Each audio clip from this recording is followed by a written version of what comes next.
আজকে ভোরবেলা বেরিয়ে পড়েছি সেই স্বপ্ন পূরণের উদ্দেশ্যে। দেখতে পাচ্ছ স্টেশন চলেই এসেছি দুর্গাপুরের।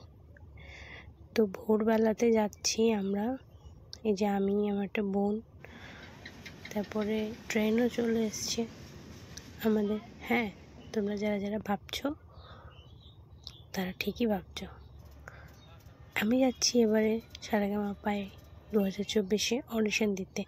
এই যে চলেও এসেছি, দেখতে পাচ্ছ কত লাইন হয়ে গেছে। আমরা যখন এখানে এসেছি তখন বাজে 7টা, তো 7টার মধ্যে এখানে চলে এসেছি, এত লাইন। আর এদিকে দেখতে পাচ্ছ একটা কাকু আমাদের ইন্টারভিউ নিচ্ছে ক্যামেরাতে করে, দেখতে পাচ্ছ আমাদেরকে হাই করতে বলছে। তো আমরা সেই কাকুর অনুযায়ী আমরা সবাই হাত নাড়িয়ে হাই হ্যালো করছি। আমাদের সবাইকেই বলছি এরকম হাই করতে, তো আমাদেরও বেশ ভালোই লাগছিল এরকম হাই করতে। তো তারপরে এই যে দেখতে পাচ্ছ কত বড় লাইন এখন থেকে হয়ে গেছে, সকাল 7টা থেকে এত লাইন হয়ে গেছে। আমরা যখন গেছিলাম তখন আমাদের 131 নাম্বার ছিল। আর দেখতে পাচ্ছ এখনও সেরকম কেউ আসেনি, আমরাই এখানে এসেছিলাম।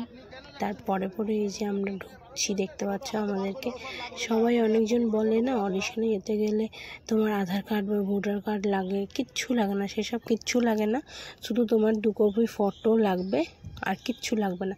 দেখতে পাচ্ছ এই যে এখানে আমাদের বাইরে থেকে এখানে আমাদেরকে পাঠিয়ে দেওয়া হলো। এই যে এখানে আমরা এখন বসবো, এখানে বসে যখন ডাকবে তখন আমাদেরকে যেতে হবে। ওই যে ওখানে ফর্ম দেওয়া হচ্ছে, তো এখান থেকে ফর্ম নিয়ে তারপরে তোমাকে ফর্মটা ফিল আপ করতে হবে। তো ফর্মটা দেখতে পাচ্ছ এখানে, ফর্মটাতে বেশি কিছু ছিল না, জাস্ট নাম, বয়স, কোথা থেকে এসছো, এইসবই ছিল, যেটা সবাই পারে সেরকমই ছিল। তো আমাদের ফর্ম দেখতে পাচ্ছ, আমাদের ফর্ম তো কমপ্লিট। আর এদিকে এই মেয়েটাকে আমি বলেছিলাম একটা গান করার জন্য, তো সেও না করেনি। তো এর সাথে বেশ ভালোই ফ্রেন্ড হয়ে গেছিলাম। তো গান করছে, বেশ ভালোই লাগছে, আমরা সবাই মিলে একসাথে করছিলাম গান, অনেক ভালো লাগছিল, সত্যি সত্যি খুবই ভালো লাগছিল। তো দেখতে পাচ্ছ এখানে আরও সবাই অনেক গান করছিল, এখানে দাদাগুলো এখানে গান করছিল, কিন্তু আমাদের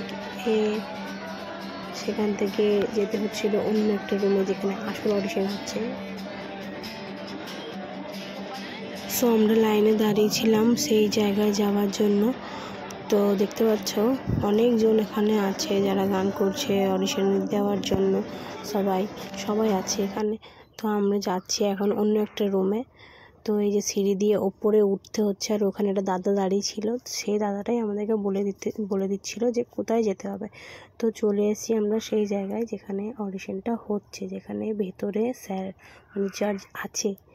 তো দেখতে পাচ্ছ এই যে ব্ল্যাক কালারের যে দিদিটা রয়েছে, সেই দিদিটার নাম হচ্ছে শবনম ব্যানার্জি।